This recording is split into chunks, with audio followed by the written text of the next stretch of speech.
So, see the top of my head there. There we go.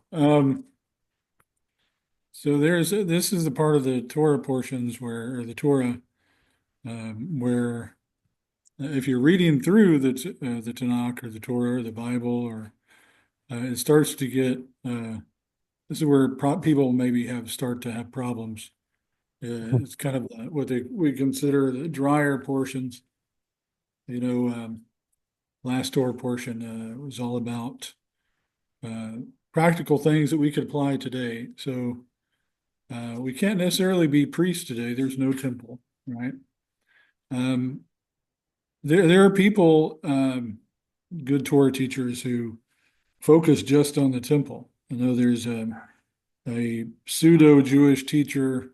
I wouldn't say a Jewish, but kind of Christian slash Messianic teacher by the name of Rico Cortez, and he is super uber focused on the temple. There are some good insights that he has. Some of, you have to spit out the bones with some things, but there's some good insights. Um, Hashem gives each of us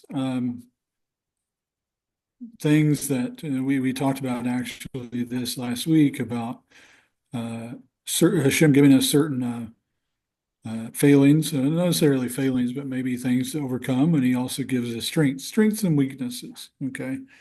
So we are eventually going to return to a temple system. And when we read the coming temple that the Mashiach is going to preside over, it seems to indicate that there will not be enough Kohanim and priests and Levites to officiate um, for the temple at that time. And he's actually going to go into the nations and bring out the priests and the Kohanim, which is very interesting thing for Jeremiah and Isaiah to say. It's very interesting. Uh, Mostly the and the Ezekiel as well. Um, so it could be that, there's a reason why we're hearing all these things. We could be one of the people that help put together the temple and oversee the temple. And so just on the baseline level, just at the actual practical level, it doesn't seem to be very much application today. But one thing also that we can gather is that Rabbi Nachman was, and also the Baal Shem Tov, what made the Baal Shem Tov so revolutionary is he had a message that you didn't have to be a great Torah scholar, right? So there were times where the extremely poor during the Baal Shem Tov's time when he was around, when his outreach was going on presently.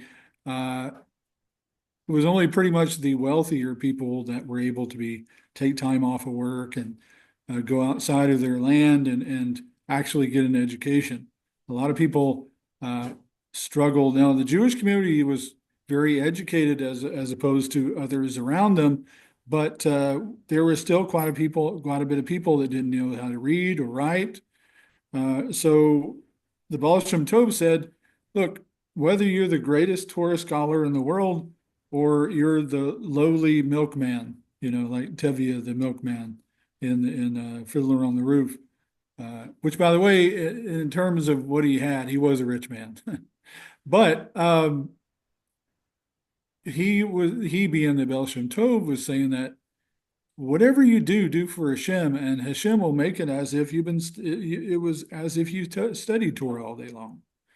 So these workmen that put all the Mishkan together, the boards and the sockets and everything, and we have to really, really brace ourselves and put ourselves in it. Now, if you're an engineer type of personality and you enjoy putting together things, building houses, this probably speaks to you, but I'm not that type of person. I'm more of an accountant, more of a math person. Uh, um, so when I see this, I have to basically read it again because I'm lost in it, boards and sockets and curtains and everything that, it kind of goes over. The other night when we were reading, I realized I had been reading and I pretty much, it wasn't sinking in. I was reading the words, but it wasn't really sinking in into my spirit of what I was actually applying. So one thing we can also do is get commentaries that explain what these things are and how it looked.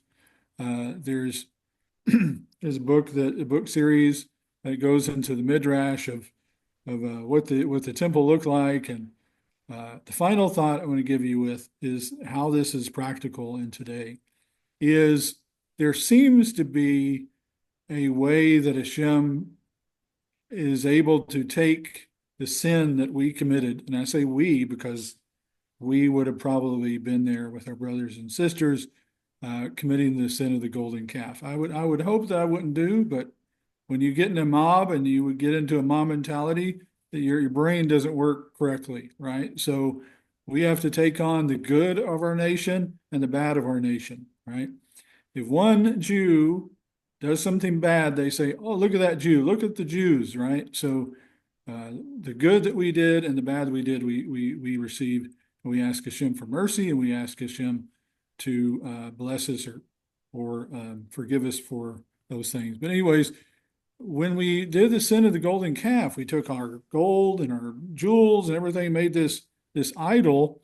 And it seems like what Hashem is saying, look, okay, I know what you did. You had this desire to give and make something for me. So I'm going to give you that opportunity to make the Mishkan. And then we have the story of the treasurer saying, okay, going to Moshe and saying, they're giving too much. They're giving way too much. You don't hear that in other religions, where, oh, stop giving to the building fund or stop giving to the whatever, you're giving too much. But that's what happened to this time period. And Hashem is like, I'm going to show you how to correctly give to bless me, and this is how I want it. So I would say I would adjure all of us to find things in the Torah.